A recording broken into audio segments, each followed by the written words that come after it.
नमस्कार, FM news देख रहे हैं आप। मैं हूं आपके साथ शर्मिला चौहान। खबरों की शुरुआत करेंगे तो उत्तर प्रदेश का सियासी तापमान अभी से ही 2027 के चुनाव की तपिश महसूस करने लगा है। लेकिन बहराइच की मटेरा विधानसभा सीट से आई एक तस्वीर ने सूबे की राजनीति में भूचाल ला दिया है। एआईएमआईएम के प्रमुख असदुद्दीन ओवैसी ने एक बड़ी जनसभा को संबोधित करते हुए न सिर्फ चुनावी बिगुल फूंक दिया है, बल्कि सपा और कांग्रेस के लिए कड़ी चुनौती भी पेश कर दी है।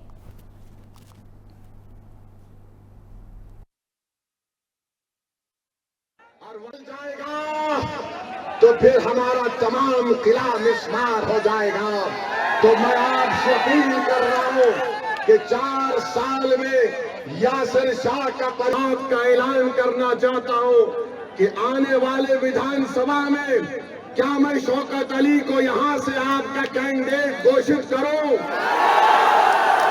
जिम्मेदारों बताओ, बंगाल को तुम गए थे अखिलेश दीदी की मदद करने के लिए, और बन जाएगा तो फिर हमारा तमाम किला मिस्मार हो जाएगा। तो मटेरा में ओवैसी गरजते हुए नजर आए। सियासी खलबली उनके गर्जन और उनके बयान के बाद से मची हुई है। तो एआईएमआईएम का मटेरा में शक्ति प्रदर्शन देखने को मिला। बाबा के बुलडोजर पर ओवैसी का तीखा वार देखने को मिला। तो यूपी का सियासी रण अब और ज्यादा दिलचस्प हो गया है, क्योंकि 2027 के मुकाबले में अब असदुद्दीन ओवैसी भी चुनावी मैदान में कूद पड़े हैं। मटेरा से हुंकार भरी मटेरा में ओवैसी गरजे, और उनकी गर्जन से उत्तर प्रदेश के सियासत में खलबली मच गई है। तो बाबा के बुलडोजर पर ओवैसी का तीखा प्रहार। उन्होंने आपको यह भी बताते चले कि बीफ एक्सपोर्ट को लेकर भी कई तीखे सवाल पूछे हैं। तो यूपी में ओवैसी की एंट्री से अब सियासी हड़कंप मच गया है। हालांकि आपको बताते चले कि ओवैसी के एंट्री से सबसे ज्यादा तकलीफ सपा और कांग्रेस को ही होने वाली है, क्योंकि उनका वोट बैंक छिटक सकता है। तो 2027 का शंखनाद और टेंशन में कांग्रेस और समाजवादी पार्टी। तो बहराइच की मटेरा विधानसभा सीट के शंकरपुर चौराहे पर आयोजित विशाल जनसभा में एआईएमआईएम के प्रमुख असदुद्दीन ओवैसी ने 2027 का चुनावी बिगुल फूंका और सपा बीजेपी दोनों पर तीखा हमला बोला। उन्होंने कहा कि पार्टी पूरी ताकत और तैयारी के साथ यूपी की करीब 200 सीटों पर चुनाव लड़ेगी। एआईएमआईएम को हर हाल में मजबूत बनाकर कायम किया जाएगा। ओवैसी ने प्रदेश अध्यक्ष शौकत अली को मटेरा से प्रत्याशी घोषित कर दिया है। बीजेपी सरकार पर मुस्लिमों के साथ भेदभाव, घरों पर बुलडोजर और एनकाउंटर का आरोप लगाया है। उन्होंने इज्जत हिस्सेदारी की बात दोहराते हुए कहा कि मजलिस हर मुकाबले के लिए तैयार है। और बड़ी भीड़, कड़े सुरक्षा इंतजामों के बीच हुई इस रैली ने यूपी की सियासत में नई हलचल पैदा कर दी है। 2027 के चुनावी समीकरणों को और ज्यादा रोचक बना दिया गया है। तो यूपी में ओवैसी की एंट्री, किसकी टेंशन बढ़ी?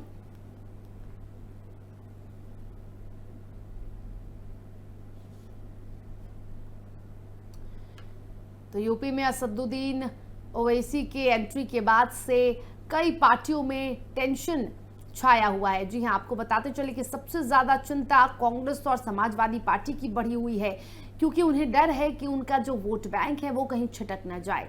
2027 के मुकाबले में, सियासी मुकाबले में अब चुनावी मैदान में असदुद्दीन ओवैसी भी कूद पड़े हैं, और ऐसे में मटेरा से उन्होंने आगाज किया चुनावी शंखनाद का। बताते चले आपको कि असदुद्दीन ओवैसी ने कई मुद्दों को लेकर सिर्फ भाजपा ही नहीं, समाजवादी पार्टी पर भी जमकर हमला बोला, उससे भी कड़े सवाल किए। एनकाउंटर हो या फिर बुलडोजर एक्शन, सभी मुद्दों पर असदुद्दीन ओवैसी ने भारतीय जनता पार्टी को घेरने का काम किया है।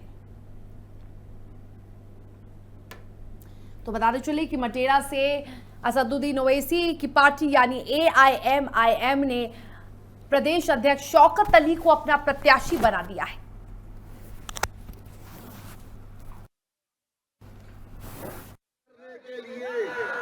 और बन जाएगा तो फिर हमारा तमाम किला मिस्मार हो जाएगा। तो मैं आप आपसे अपील कर रहा हूं कि 4 साल में यासिर शाह का पराग का ऐलान करना चाहता हूं कि आने वाले विधानसभा में क्या मैं शौकत अली को यहां से आपका कैंडिडेट घोषित करूं?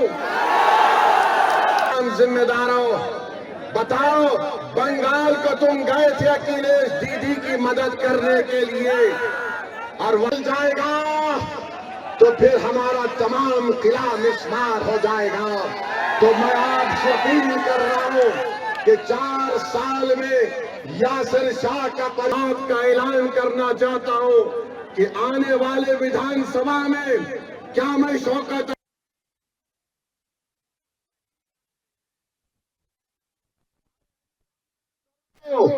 मारे मुल्ला को दाढ़ी पकड़कर मारते हैं, घर में घुसते हैं, मदरसों को तोड़ते हैं।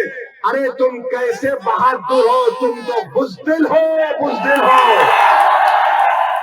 3 भारत के नागरिक मारे गए और 133 को जनता का प्रधानमंत्री उसका कंडेम तक नहीं कर सकता। और अफसोस की बात यह है कि एक हमारे सीफेरर की लाश, 2 दिन से वहां पर रखी हुई है। उस कश्ती का कैप्टन वीडियो बनाकर हम तमाम से अपील कर रहा है कि बताओ इस देश के प्रधानमंत्री को इसकी लाश कम से कम उसके घर को पहुंचा दो। चलिए, तो सुना आपने किस तरह से असदुद्दीन ओवैसी गरजते हुए नजर आए। मटेरा में उन्होंने चुनावी शंखनाद एक तरह से कर दिया है। ऐसे में बताते चले आपको कि टेंशन सिर्फ बीजेपी की नहीं, सपा और कांग्रेस की भी बढ़ी हुई है, क्योंकि उनको इस बात का डर है कि उनका वोट बैंक ना छिटक जाए। चलिए, इस खास मुद्दे पर इस खास चर्चा की शुरुआत करते हैं, और इस चर्चा की शुरुआत करने के लिए हमारे साथ हमारे खास मेहमान भी जुड़े हुए हैं। हमारे साथ बीजेपी के प्रवक्ता अविरल मलिक जुड़े हुए हैं, बहुत बहुत स्वागत है सर आपका। हमारे साथ सपा प्रवक्ता दान बहादुर सिंह जुड़े हुए हैं, सर आपका भी बहुत बहुत स्वागत है। और हमारे साथ AIMIM के प्रवक्ता शादाब चौहान भी जुड़े हैं, आपका भी सर बहुत बहुत स्वागत है। और चलिए, शुरुआत में शादाब जी से ही करती हूँ। शादाब जी, अब आपने कोशिश की है, आपने ये चाहा है कि 2027 में आप बीजेपी या फिर यूं कहे कि इंडिया गठबंधन को मुकाबला दे। क्या आपको नहीं लगता कि ये बहुत ज्यादा चुनौतीपूर्ण होने वाली है? निश्चित हम लोग प्रयासरत हैं। हम जनता के बीच में जाकर के जनता के विषय उठा रहे हैं, जो काम भारतीय जनता पार्टी और समाजवादी पार्टी ने नहीं किया। ये दोनों के दोनों नूरा कुश्ती करते हैं और एक दूसरे पे आरोप प्रत्यारोप की राजनीति करते हैं। लेकिन उत्तर प्रदेश के मुसलमानों को राजनीतिक अछूत बना के समाजवादी पार्टी ने रखा, और सियासी डकैती जो है, सियासी डकैती ये डालते आए, ब्लैकमेल करके मुसलमानों का वोट लेते आए हैं। और अब सॉफ्ट हिंदुत्व की राजनीति अखिलेश यादव जी की नहीं चलने वाली है। अखिलेश जी और योगी जी मिलकर के मुसलमानों को पॉलिटिकली अनटचेबल बनाना चाहते हैं। और जब जब मुसलमानों पर अत्याचार हुआ है सरकार में, भारतीय जनता पार्टी की सरकार में, अखिलेश यादव जी ने कितने आंदोलन, कितना धरना प्रदर्शन किया, कोई फुटेज दिखा दे समाजवादी का प्रवक्ता। मैं चुनौती के साथ कह रहा हूँ। और जो कहता है कि मुस्लिम महिलाओं को कब्र से निकाल कर रेप करना चाहिए, वो इनकी पार्टी का नेता है। तो ये विडंबना है कि इनके यहाँ सेकुलरिज्म का मतलब ये है कि मुसलमानों को गाली दीजिए, उसको ये सेकुलर मानते हैं। और जो मुसलमानों के अधिकार की बात करता है, जो न्याय की बात करता है, जो संविधान की बात करता है, वो इनके नजर में कम्युनल हो जाता है। और हम किसी की गुलामी तो करने नहीं है। अब हमने, हमारे नेता ने कहा, दरी नहीं बिछाएंगे, दरबार न्याय का हम लगाएंगे। हम न्याय का कार्य करेंगे। हम किसी धर्म, जाति, संप्रदाय के खिलाफ नहीं है। हम लोग चाहते हैं कि हमारा भी पॉलिटिकल रिप्रेजेंटेशन होना चाहिए। हमारे भी बच्चों के लिए अच्छे स्कूल हो, अस्पताल हो, बेहतर स्वास्थ्य सेवाएं हो, सम्मान हो, महिलाओं की इज्जत हो। क्या उत्तर प्रदेश में मुस्लिम समुदाय के लिए अस्पताल और शिक्षा की व्यवस्था नहीं है क्या शादाब जी? जी, तो क्या आपने कहा कि आप चाहते हैं कि हमारे भी बच्चों के लिए शिक्षा हो, अस्पताल हो, महिलाओं के लिए और पुरुषों के लिए, तो क्या वहां पे मुसलमानों के लिए, मुस्लिम समुदाय के लिए उत्तर प्रदेश में शिक्षा की व्यवस्था नहीं है, अच्छा स्वास्थ्य नहीं है? आप क्या कहना चाह रहे हैं? नहीं है, बिल्कुल नहीं है। ना सपा की सरकार में था, ना भारतीय जनता पार्टी की सरकार में है। दोनों की सरकारों ने मुस्लिम बाहुल्य क्षेत्रों के अंदर ना कोई विकास कार्य किया, ना स्कूल बनाए, ना अस्पताल बनाए, पुलिस चौकियां बनवाई, अपराधीकरण किया, फर्जी एनकाउंटर हुए, और इस तरह की चीजें, नौजवानों की जिंदगी को जेल के अंदर बर्बाद किया गया। ये षड्यंत्र रचा गया सपा और भाजपा की सरकार में। तो ये तो मैं चुनौती के साथ कह रहा हूँ, तथ्यों पर आधारित बात कह रहा हूँ। एनकाउंटर सिर्फ मुसलमानों का होता है सर? ज्यादातर एनकाउंटर मुसलमानों का होता है और मैं एनकाउंटर को न्याय का प्रतीक नहीं मानता हूँ। पीएनएस के अंदर क्या कहीं एनकाउंटर शब्द लिखा हुआ है? अगर लिखा हुआ है तो मुझे बता दे। एनकाउंटर न्याय का प्रतीक नहीं हो सकता। 17,000 एनकाउंटर के बाद भी अगर कानून व्यवस्था चरमरा चुकी है तो इसका मतलब ये कि रामराज नहीं, ये राक्षस राज है। चलिए दान बहादुर जी, आपसे चाहूंगी मैं, क्योंकि आपकी सरकार को भी समाजवादी पार्टी से भी वो संतुष्ट नहीं थे। आप इनकी बातों का किस तरह से जवाब देंगे? एनकाउंटर, चलिए मैं ये सवाल लूंगी बीजेपी के प्रवक्ता से, लेकिन आपसे ये सवाल लूंगी कि समाजवादी पार्टी मुसलमानों के लिए सिर्फ अधिकार की बात करती है, दिखावा करती है, लेकिन कभी भी मुस्लिमों के हित में आप लोगों ने काम नहीं किया, ये आरोप लगाया है एआईएमआईएम के प्रवक्ता ने। सभी साथियों को सबसे पहले मेरा अभिवादन। मैडम, ओवैसी साहब हैदराबाद से चल करके सीधे मटेरा ही क्यों आए? क्योंकि मटेरा में समाजवादी पार्टी बहुत मजबूत है। कई बार के वहां विधायक हैं, पूर्व मंत्री रहे स्वर्गीय शाह साहब, जिन्होंने विकास के इतने काम किए कि बहराइच आज विकास लखनऊ से सीधे जुड़ गया। परिवहन मंत्री थे, ऊर्जा मंत्री थे, बहुत सारा काम उन्होंने वहां किया। अब सवाल यह है कि कुछ लोग जब चुनाव आता है तो सीधे उत्तर प्रदेश, जहां जहां चुनाव होता है, चाहे पिछला चुनाव बिहार का देख लीजिए, बंगाल का देख लीजिए, अब उत्तर प्रदेश का आने वाला, तो इनका हेलीकॉप्टर मंडराने लगता है चुनाव के क्षेत्र में। बहराइच की जनता जान रही है कि उनके लिए कौन कितना क्या किया है। विकास की बात जहां तक हो रही थी, ट्रामा सेंटर बना है लगभग 20 करोड़ का, वो सपा की सरकार में बना है। सड़क जोड़ी गई, लगभग 22 पावर स्टेशन बने हैं। बुनकरों के लिए कितनी सुविधाएं दी गई, स्कूल, कॉलेज, अस्पताल अपडेट किए गए, ट्रांसपोर्टेशन सुविधा ठीक की गई। लेकिन कहना है शादाब जी का मुसलमानों के लिए नहीं किया गया, वो बट बांटने की बात कर रहे हैं। मुसलमानों के लिए नहीं किया गया, शिक्षा व्यवस्था मुसलमानों के लिए नहीं हुई, स्वास्थ्य व्यवस्था मुसलमानों के लिए नहीं है। अविरल मलिक जी, बांटने की राजनीति तो सिर्फ 2 लोग किया करते हैं मैडम। बांटने की राजनीति की जुगलबंदी होने जा रही है। बांटने की राजनीति हम नहीं करते हैं, नफरत की राजनीति समाजवादी पार्टी नहीं करती है। ठीक है, समाजवादी पार्टी जोड़ने की राजनीति करती है और जोड़ने का काम करती है। ठीक है, ठीक है दान बहादुर जी। अविरल जी हमारे साथ जुड़े हैं। अविरल जी, एनकाउंटर कहीं भी नहीं लिखा है, लेकिन आप एनकाउंटर सबसे ज्यादा मुसलमानों का, अगर आपने सुना होगा शादाब जी ने क्या कुछ कहा, मैं उसे दोहरा रही हूँ। स्वास्थ्य सुविधाएं और शिक्षा सुविधाएं मुसलमानों के लिए नहीं है, और आपके प्रदेश में यानी उत्तर प्रदेश में बीजेपी की सरकार है, वहां मुस्लिम बिल्कुल भी संतुष्ट नहीं है, बिल्कुल भी खुश नहीं है। बिल्कुल निश्चित रूप से देखिए, शादाब साहब ने जो कहा मैंने सुना, और जहां तक विषय है मुसलमानों के एनकाउंटर होने का, तो मैं समझता हूं वो बात पूर्ण रूप से बेबुनियाद है, तथ्यहीन है। और जहां तक एनकाउंटर का विषय है या एक तरीके से जो अपराधी है, बदमाश है, उसके मारे जाने का विषय है, बिल्कुल स्पष्ट है। पुलिस के द्वारा गोली जब चलाई जाती है, पहले बदमाश के द्वारा गोली चलाई जाती है, अपराधी के द्वारा गोली चलाई जाती है। पुलिस तो सर्वप्रथम प्रयास करती है उसकी गिरफ्तारी के, लेकिन अगर वो सामने से वो पुलिस टीम पे फायरिंग करता है, अंधाधुंध गोली चलाता है और सेल्फ डिफेंस में पुलिस के द्वारा गोली चलाई जाती है, और फिर अगर वो किसी प्रकार से उससे वो घायल होता है तो उसके बाद में अस्पताल में भर्ती कराया जाता है। उसके बाद अगर वो वहां उसकी मृत्यु होती है तो वो ऑफिशियली वो रिकॉर्ड सामने आता है। बिल्कुल, और मैं समझता हूं जहां तक विषय है एक तरीके से एनकाउंटर कर दिए जाने का, हम उसमें विश्वास नहीं रखते, हम तो गिरफ्तारी में विश्वास रखते हैं। मुख्यतः गिरफ्तारी हो और न्यायपालिका के सामने उसे प्रस्तुत किया जाए, कोर्ट के माध्यम से उसे सजा दिलाने का, कठोरतम एक तरीके दंड दिलाने का काम हो, यह सुनिश्चित करने का काम पूर्ण रूप से उत्तर प्रदेश की सरकार करती है, भारतीय जनता पार्टी की सरकार करती है। लेकिन हमारा संकल्प है किसी प्रकार से अपराध और अपराधी को उत्तर प्रदेश में नहीं पनपने दिया जाएगा, स्पष्ट हमारा मानना है। दंगा और दंगाई उत्तर प्रदेश में नहीं रहेंगे, यह स्पष्ट है। किसी रूप में उत्तर प्रदेश में दंगा नहीं होगा। दंगा और दंगाई मुक्त प्रदेश का निर्माण हमने किया। उत्तर प्रदेश में हमारी सरकार आई थी, तत्काल बहन बेटियों की सुरक्षा के लिए एंटी डोमे स्क्वाड का भी गठन किया गया था, और उसके साथ साथ जहां तक विषय लॉ एंड ऑर्डर का, लॉ एंड ऑर्डर हमारा प्रमुख विषय है, और उसी के आधार पर प्रदेश की जनता भारतीय जनता पार्टी को वोट देने का पूर्ण रूप से काम करती है। और शानदार लॉ एंड ऑर्डर है। अगर कोई क्राइम करता है तो तत्काल प्रभाव से कठोरतम कार्रवाई उसके विरुद्ध की जाती है।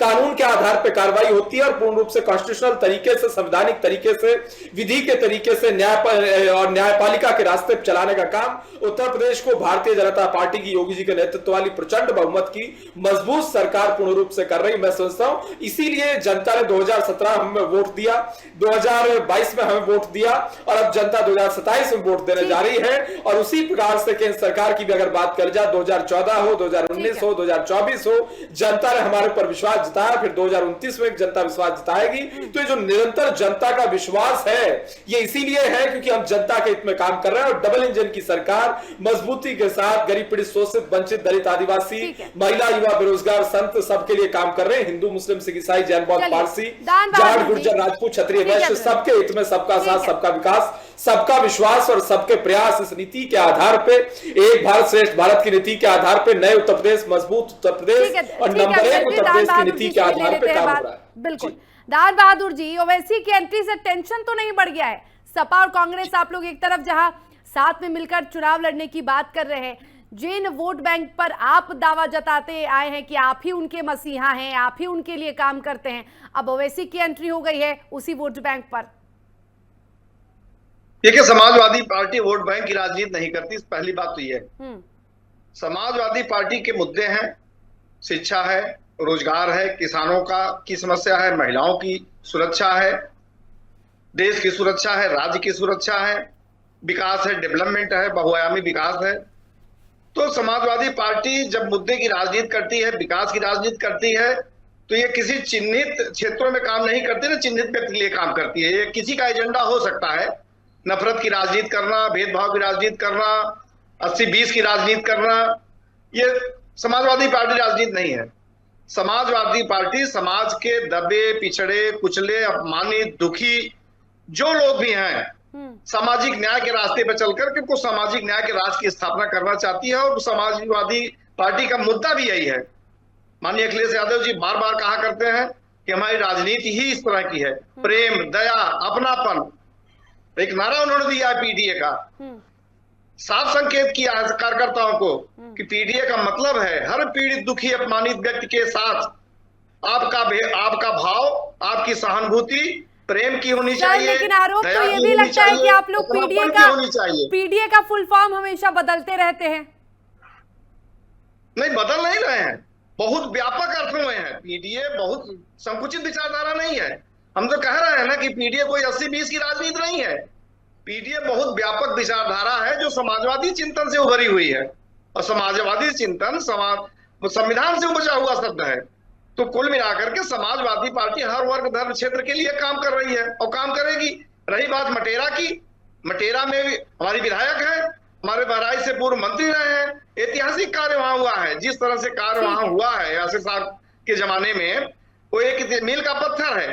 अब कुछ लोग आकर के, जो समाजवादी पार्टी की उर्वरा भूमि है एक तरह से, समाजवादी पार्टी के प्रबल समर्थक लोग वहां हैं, वहां आकर के अगर भेदभाव की राजनीति करें, ऊंच नीच की बात करें, कम या ज्यादा की बात करें, तो यह तो एक तरह से खाई पैदा करने की बात होती है। लेकिन एक चीज आप जान लीजिए मैडम, और सबको जान लेना चाहिए अन्य दलों को भी, कि समाजवादी पार्टी ने जिस तरह से संविधान बचाने के लिए, लोकतंत्र बचाने के लिए 2024 में आह्वान किया था प्रदेश की जनता को, प्रदेश की जनता ने पूरी एकजुटता के साथ समाजवादी पार्टी का साथ दिया है। और उसी का हश्र है कि जो सांप्रदायिक ताकतें थी, जो भेदभाव पैदा करने वाली ताकतें थी, जो कहती थी कि संविधान को हम सत्ता में आएंगे तो हमारे पास वक्त की कमी है, संविधान को मिटा देंगे, उनको रोकने का काम किया है समाजवादी पार्टी ने। आपके पास आऊंगी, जनता के भरोसे काम किया है। अविरल जी, जो बार बार आप लोगों की छवि बनाने की कोशिश हो रही है कि आप लोग मुस्लिम विरोधी हैं, जैसा कि हमने AIMIM की भी बात सुनाई है, जैसा कि समाजवादी लगातार आपको कहती है उनके लिए आप काम नहीं करते, एनकाउंटर सबसे ज्यादा मुसलमानों का हुआ, 2027 में इस छवि को कैसे धुलने की कोशिश करेंगे, कैसे धुलेंगे आप? देखिए, हम मुस्लिम विरोधी अगर कोई ये कह रहा है तो मैं समझता हूं पूर्ण रूप से बेबुनियाद आरोप वो इसलिए है क्योंकि अगर जितनी स्कीम्स है उत्तर प्रदेश सरकार की और केंद्र सरकार की, उनका लाभ सबको मिल रहा है। अब जनधन योजना, उज्ज्वला योजना और शौचालयों का निर्माण, आवास योजना, आवास योजना शहरी, आवास योजना ग्रामीण और सुरक्षा बीमा योजना, जीवन ज्योति बीमा योजना, तमाम सारी स्कीम जितनी भी जन कल्याणकारी है। तलाक को लेकर भी मुख्यमंत्री ने एक योजना लाई है, जो भी 3 तलाक के पीड़ित हैं उन्हें भी आवास दिया जाएगा। बिल्कुल बिल्कुल बिल्कुल। और उसके साथ साथ जो किसान की बात करते हैं वो मैं गिनवा देता हूं। उत्तर प्रदेश में हमारी सरकार बनी और पहली कैबिनेट बैठक के दौरान 1-1 लाख रुपए तक का ऋण माफ करने का काम योगी जी की सरकार के द्वारा, हमारी सरकार के द्वारा मजबूती के साथ उत्तर प्रदेश के समस्त किसानों को किया गया। उसमें हिंदू किसान भी थे, मुस्लिम किसान भी थे। तो कोई कैसे ये आरोप लगा सकता है कि हम खाली एक वर्ग के लिए करते हैं, एक वर्ग को नेग्लेक्ट करते हैं। और ज्यादा मैं इस चीज को कह सकता हूं, ज्यादा मुस्लिम समुदाय का हित होता है, क्योंकि मुस्लिम समुदाय पिछड़ा रहा है, मुस्लिम समुदाय गरीब रहा है। मुस्लिम समुदाय को जिस तरीके से शिक्षा के फील्ड में आगे बढ़ाने की चिंता माननीय मोदी जी और योगी जी के द्वारा स्पष्ट की जा रही है कि अच्छी एजुकेशन, मॉडर्न एजुकेशन उन्हें मिले और शहरी विकास हो, ग्रामीण विकास हो, उसके साथ साथ education sector, health sector, roads and transport sector, tourism sector और तमाम सारे क्षेत्रों में विकास हो मजबूती के साथ। हर गांव तक बिजली का खंभा पहले नहीं पहुंचा था देश भर के, आज हर घर तक बिजली पहुंचाने का काम हमारी केंद्र सरकार, राज्य सरकार ने किया, यह स्पष्ट है। और उसके साथ साथ स्वच्छ पेयजल घर घर तक पहुंचे, बेहतरीन शानदार आवास हो, शौचालय हो, बहन बेटियों की चिंता हो और महिला सुरक्षा की बात हो, छात्रों के हित की बात हो, हर विषय पे पूर्ण रूप से हमारी प्रदेश सरकार एक तरीके खरी उतरने का काम मजबूती के साथ कर रही है। ठीक है, दान बहादुर जी बहुत बहुत शुक्रिया आपका, और अविरल जी आपका भी बहुत बहुत शुक्रिया इस चर्चा में हमारे साथ बातचीत करने के लिए। चलिए इस खास बुलेटिन और खास डिबेट शो में इतना ही, हमें दीजिए इजाजत, नमस्कार।